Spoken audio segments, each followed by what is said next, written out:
Hello everyone, this is Snack Chats and we just watched Indie World, the Nintendo Indies presentation. I still think it should be called an Indie World. By the way, this is Joe Rilla. For those who don't know, Indie World was the name of the indie presentations exclusively in Japan, but this is the first time that they sort of just unified the name. Yeah, I still think it should be called Indies. Nintendo. And for those who don't know, Gamescom is going on right now, so that's why I assumed they had the Indies presentation. So what is Gamescom? I still don't really know much about it. It's sort of a lesser tier E3. Yeah. Just another convention where people can show off some things. So, alright, what should we go on next? Well, we went through the name change and all that shit, so I guess we can start talking about the games. I guess before, Jarilla was nice enough to take notes the second time we watched the presentation. Well, Snack Vic watched it twice, I just watched it once. So, anyways, do you want to just go in order and then at the end we say what we're actually excited for? Well, I guess just to start this off, they did have... Well, the three big reveals for a lot of people were obviously Hotline Miami and Superhot getting released today. Interesting. And... Well, Superhot for Switch. Yeah. Both. I said for Switch, you dingus. Did you? Yes. Okay. And Ori and the Blind Forest, another Xbox exclusive game coming to the Switch. Well, Ooh. put quotation marks in exclusive because it came out for PC as well. I love the art style of Ori and the Blind Forest, but an old friend that I knew just had me play it a little bit. I was honestly a little bit bored of it. You're just saying that because you are bad at the video game. Probably was. You're bad at video game. Yeah, it's all that to think from what is it? OKKO. Anyways. So I guess we can just talk about the reveals in order. Yeah, so, and by the way, we're gonna sort of skip the B-roll, where they didn't really explain what it was. It was just games that were already announced a while beforehand, but just sort of got shown off. Yeah, there are two that we're excited for, but we'll get into that. Anyway, So, what was the first game? Risk of Rain 2. Okay, what's the next game? Honestly, Risk of Rain, not our forte. That was the first one that I was just sort of interested in for a big slew of the games. I guess it just sort of had a Groundhog's Day type concept, but outside of that, it didn't look like anything in particular that was that we would be into.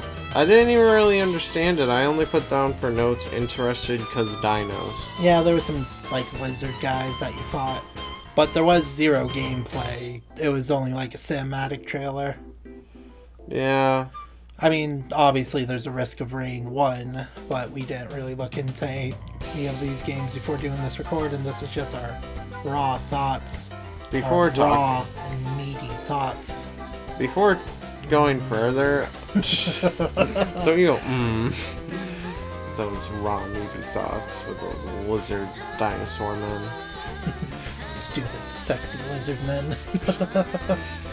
Being purple, trying to take Spyro's thunder, indie style. Anyways, so before we go further, I would like to mention that most of the time I had to ask what type of game was this, son? And then he would explain, and I'm just oh, that's what it was.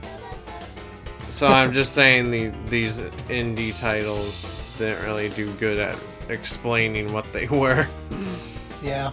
So, and Risk of Rain 2 was on that vein where I'm just oh, there's dinos. But this is an indie, and I don't know what I'm getting into, so why even look it up afterwards? Yeah. Well, let's not dwell too long on I know, Risk of Rain. I know. I just I'm just kidding around. I know, but still. Next game. Game out. No. Eastward. I put down it's a Last of Us Zelda edition. East? I thought you said Weast. Well, I didn't want to go forward with this game, so... But I guess I'm not going eastward either. The team behind this is Chucklefish, who gave us Pocket Fighters and Wargroove recently. What were those games? What were those games about? Pocket Fighter we played. It's sort of like the retro Neo Geo type fighting game. Oh, yeah, like the Neo Geo Mini thing? Yeah. Fighter? Oh, that was fun. And the other game that they made is Wargroove, which is what people just call medieval advanced wars. Interesting. So what's Eastward about, other than being a Last of Us Zelda edition? Well, post-apocalyptic world, but not, like, super gritty. It has really nice pixel art. The game itself looks really beautiful. Yeah, I do remember that. The pixel art was pretty beautiful. Just as far as I know, you're playing as, like, some burly dad type figure, and you're escorting, like, a little girl. Ooh. I don't like the little girl, but burly dad. There you go. That's why I jokingly called this The Last of Us Zelda Edition. And the game itself seems like a fairly basic dungeon crawler slash, adventure, dungeon crawler, action adventure, that sort of thing. There you go. Either way, next game, Freedom Fighter, censored, crazy space shooter. I don't like how it's censored. Well, I think they do that jokingly. But, they better throw the bird. Well, maybe there's an option to turn it off. But I say the only thing interesting about it is the name. Well, the game itself, you're piloting a hand spaceship, and it's a space shooter, and it's wacky and shit. I didn't really see who developed the game, but it looks really heavy like an Adult Swim game. Yeah. I guess the other interesting point was that it has a bunch of copywritten music, so I assume no one's gonna stream it just for that alone. Right. That's a new thing people have to watch out for, like when developing a game that like has a lot of copyrighted music. Well, it's cool for people who know like the songs or are a fan of those bands, but it's really hard for people who are like, man, I want to do a Let's Play, or I want to stream this game, but there's just so much copyright music and I'll get DMC'd. Yeah. Devil May Cry. Devil May Cry at my ass. Oh, it's DMCA. For like getting taken down or something like that because of copyrighted material. Technicals. But yeah. Just the new form of advertisement is YouTube influencers, so yeah. Yeah. Anyway. I doubt this game will get any sort of traction just because of that alone. I mean, Metal Jesus might do a video on it, like, oh my god. Yeah, eventually. Like, Switch hitting gems 20 years in the future. Exactly. Do you ever think that people on YouTube are gonna, like, keep it up when they're, like, old men? I feel like they're gonna somehow, like, be... Like, they're YouTubers now, they're making good money right now, and then they'll eventually become the old white men type stereotype where they're the ones leading this generation with money and stocks. Imagine, like, 30 years, there's gotta be, like, a lot of old people Twitch streamers. I remember my day. Loot boxes were what we worried about. Now we gotta worry about actual mass shooters coming through the TV. Holographic mass shootings. So what, Spider-Man Far From Home, whatever it was with Mysterio? You didn't watch the movie, it's whatever. I'll post a GIF or something. Anyway, what's next game? Roki. I put down Fairy Tale Forest. Seems spooky. Yeah, it just seemed like a walking simulator.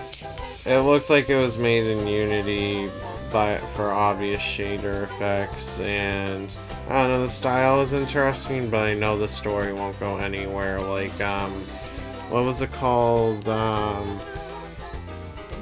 Firewatch? Yeah, Firewatch. Like, I played it for free on JW's PSN account, and I was just like mad excited to see where the story would take me, and then it's just like, oh, this is very disappointing. Yeah. And I feel like this game will do the same. Yeah. I guess when the B-roll person was talking, they said, oh, you'll be able to tame monsters and all that. But, I don't know. Let's talk about the next game. Yeah. There's Torchlight 2, which I put down Pet Unicorn of all things as a Switch exclusive part of it. And then multiplayer dungeon crawler. Yeah, just sort of the Diablo deal. Top-down dungeon crawler, hack and slash. But the Switch version has a pet unicorn, so day one, baby. Day one, baby. Not really, baby. Do you think that they're just trying to put down a hidden message that the Switch is just gay? No. They probably are gonna add it for like overpriced DLC for like everyone else a day or two later it comes out. I was pretty much joking around, but I hear you. Anyways, the next game is Skater XL. I put down as notes as Tony Hawk Pro Skater Lite version. Physics try to be more real. Well, before they presented this game, they were like, man, isn't skating games cool? That's my total 80s or mid-90s dream. I was like, oh, is Skateboard coming to the Switch?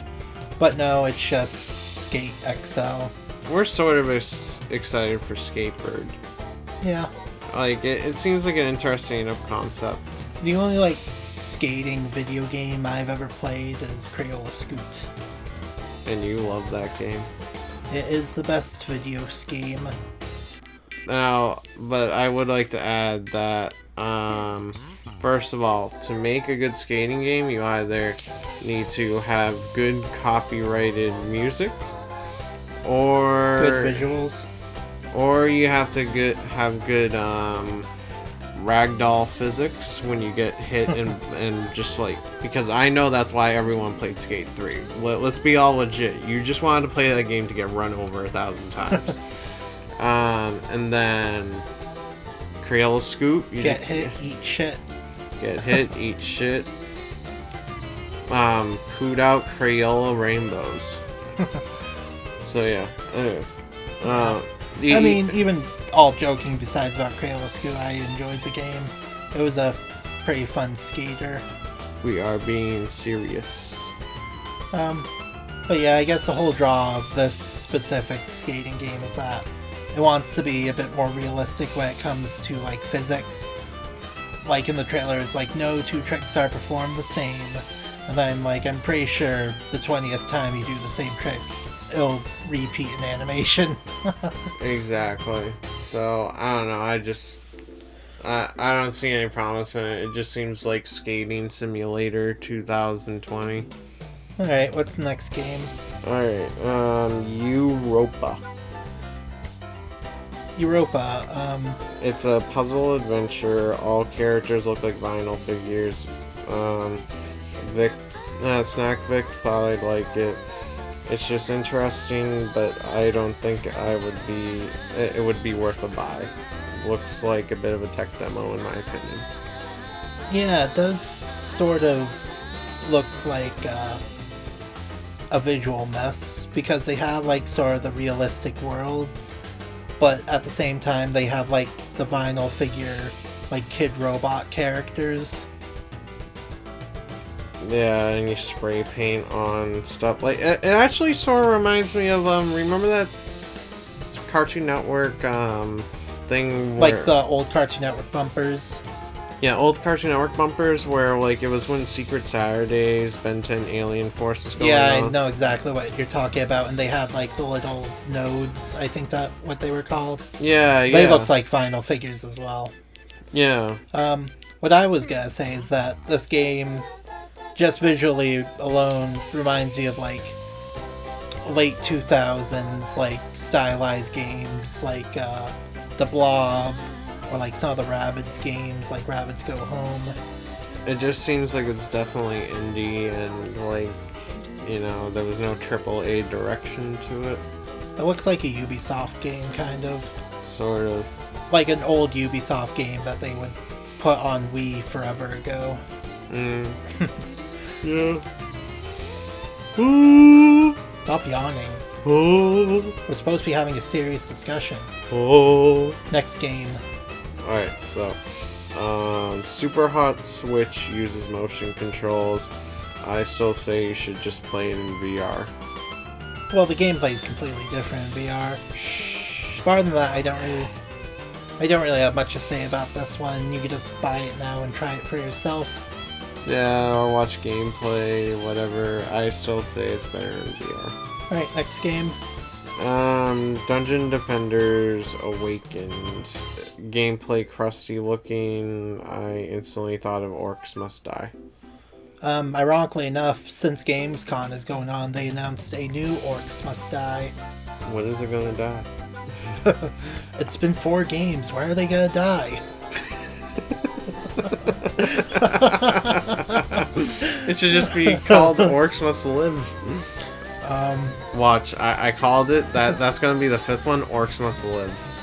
Yeah.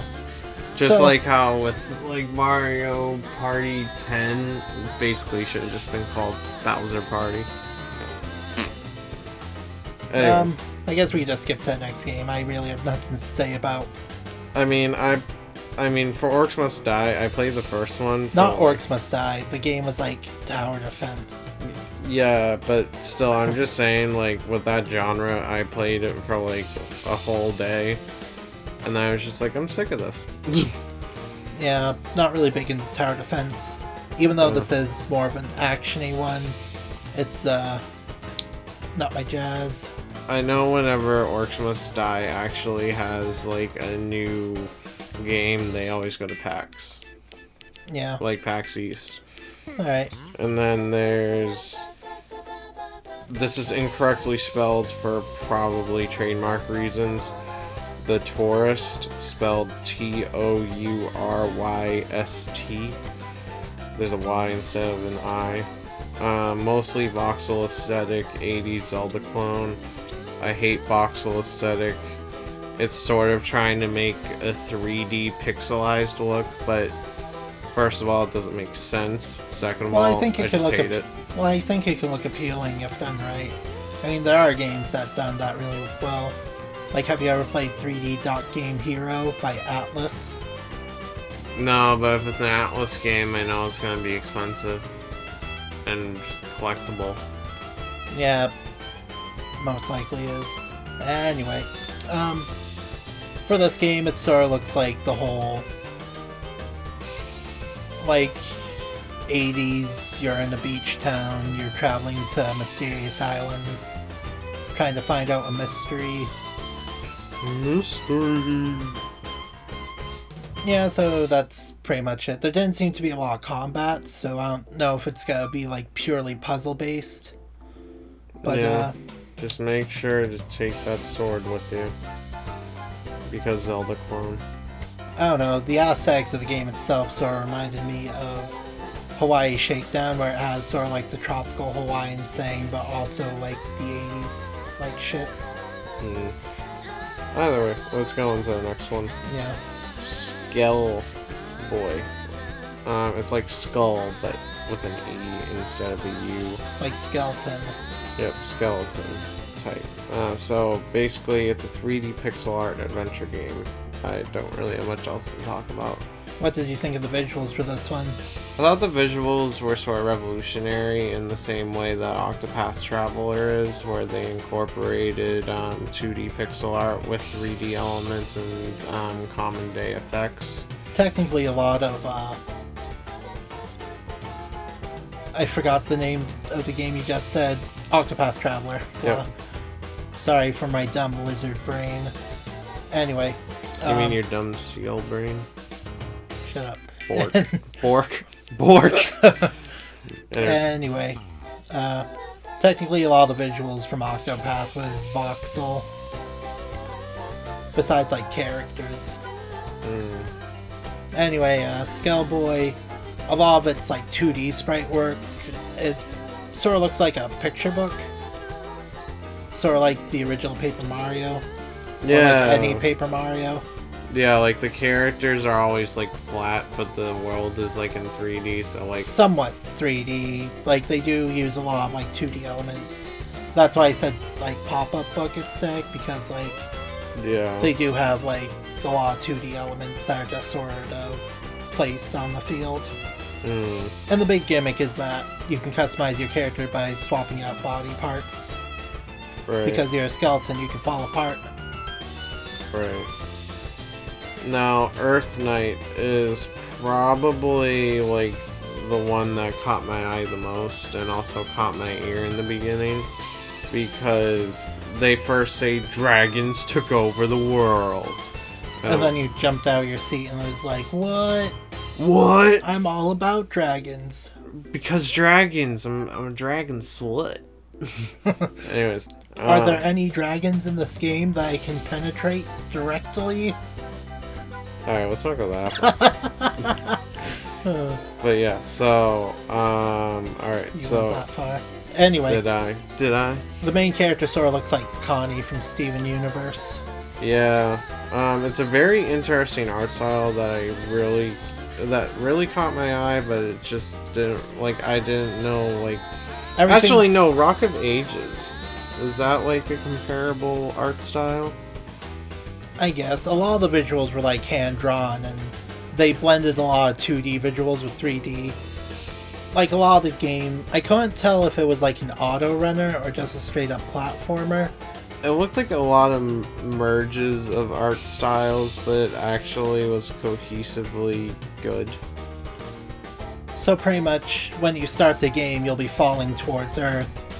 And, like, it's a 3D segments where you see all the dragons flying around, and you have to land on a specific one. Yeah. And the one that you land on is gonna be, like, the level. Right.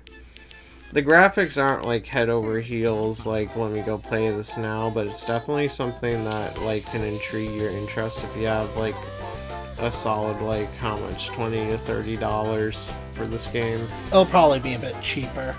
It probably will. If it is an auto runner, I couldn't see it more than like 15. Exactly. So like that's. Well, if it is like a more basic platformer, at max like 20.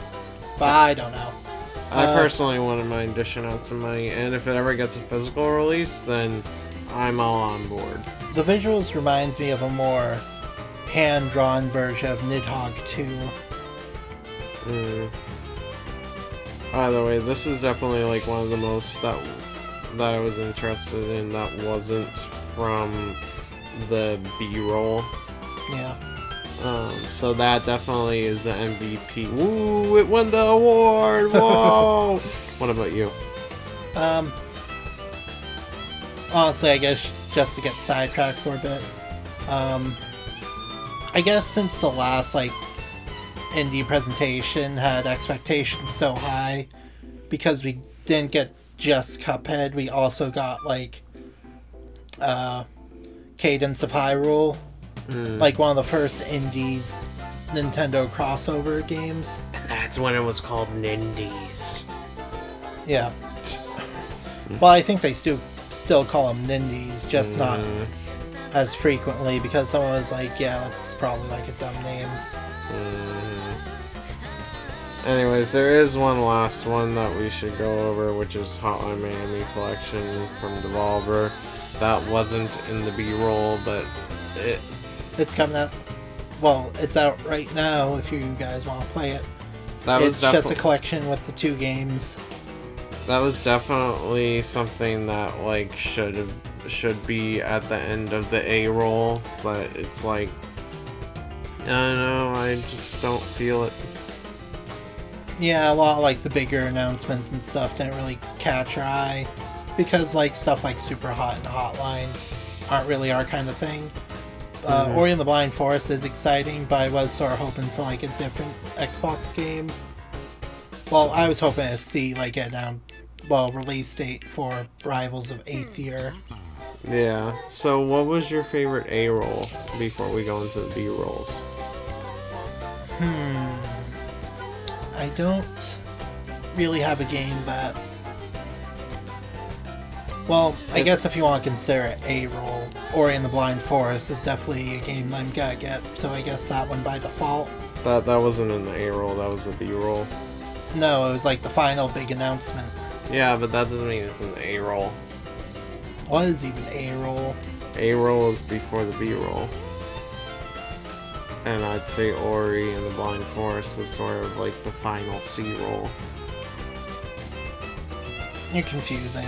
I guess for like the big reveals, there wasn't anything that really caught my eye except for Ori. Maybe that dragon game, but I have to see like more gameplay of it. It seemed like you were pretty interested in Skullboy. Skullboy looks alright. If the gameplay looks fun enough, I'll get it. Yeah. So, what's next game, or at least like stuff from the B-roll that we found interesting?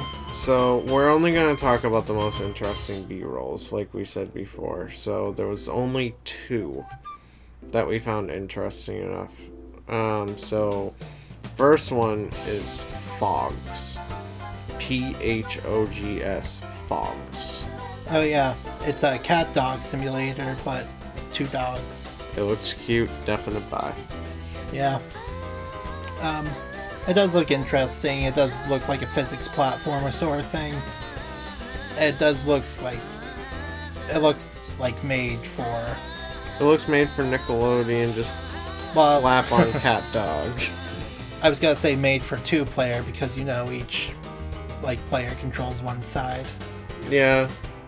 It's sort of like Octodad, but definite 2-player. Like, if they don't do 2-player functionality and gear it towards, like, you should play with your boyfriend, girlfriend, they friend, then you should, like, definitely, like, you know, you just have to play it with someone else. Yeah. And what was the other game from the B-roll? This was something that I was more or less interested in, and you didn't even really know was in the B-roll. Munchkin's Quacked Quest. Oh yeah, like forever ago in an older Nintendo Direct, they said that they were going to be adapting a bunch of popular board and card games into games for the Switch. I totally forgot about that. Yeah, and I guess this is like one of the next games that is in development, Munchkins. Yeah. It looks like it's gonna be adapting the card game, but at the same time it's gonna have a completely original rule set as well. Because there was one scene where it showed the cards and another scene where it had sort of like a top-down dungeon crawling sort of look. Yeah, I think it's more, like, this definitely benefits from the gameplay, because when you get the cards, I don't exactly remember how to play it. I haven't played it since, midway through college, so that's about 3 years ago. But I know you have to get up to the 10th floor, and you can either get a monster card or a weapons card, something like that. And then, like, you use your armor and you use your armor yourself and all that to fight against monsters. So was it a bit of like a Dungeon and Dragons sort of thing where you had to... a sort of a storytelling game? It's not really a storytelling game, it's more just you flip the card, there's a monster. So it's more of a like numbers game? Sort of. But you do just get armor and spells along the way. Somehow, I don't really remember, but I remember having a whole lot of fun once I knew how to play. Well, that's interesting. I assume they're gonna be doing all the card game stuff, but when it's time to actually fight the monsters, you're just thrown into an arena. Yeah, so, like, I feel like this will give it a lot more to it, because, like, instead of it actually being like point based, it's going to be stat based, and depending on how good you're at it with your stats, that's how well you'll fend off against the monster. Yeah. After knocking on the door, I know when I played in high school, my programming teacher said that we had to knock on the door or something. Yeah. It was dumb, but yeah. So I guess after everything was said and done, there was one more announcement. That was Ori and the Blind Forest, baby. Ooh, I'm still not buying it. Ooh. Well, I'll probably buy it for myself. But, I guess it is cool. You will not allow it in this household. If you buy it, you are out. Well, I guess it's nice that we're getting a lot more Xbox Studio games. It shows that Xbox and Nintendo are playing nice, while PlayStation is just being on its freaking high horse, which it should never be on. Yeah, I think the big reason is that, like, at least if they're porting games to the Switch, they're getting some form of mobile market. At least for some of their higher quality games that are above mobile, but not exactly AAA. Like, I doubt that they'll put, like, something like a huge AAA game like Halo on there. But they will easily share, like, more of the indie stuff like Cuphead, Ori and the Blind Forest. Rivals of Aether was an Xbox-supported game, but was announced to be going on Switch a while ago. I'm still waiting for a release date. Right, so Xbox is definitely getting better, especially with its backwards compatibility on the Xbox One S, and then when the next console comes out, it'll be fully backwards compatible. Yeah. Well, so yeah, that was the first American Indie World, but like the 700th in Japan. I guess from now on they're just gonna call these indie showcases Indie World just to keep it consistent among all the regions. Exactly.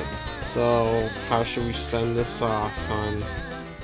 Well, thanks again for watching the Snack Chats. If you want to see more of us, don't forget to like, maybe drop us a subscribe.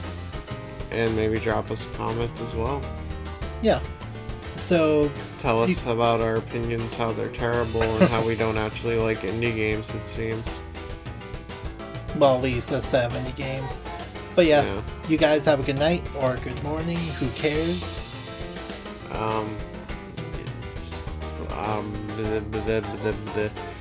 Brandy and Mr. Whiskers, bye.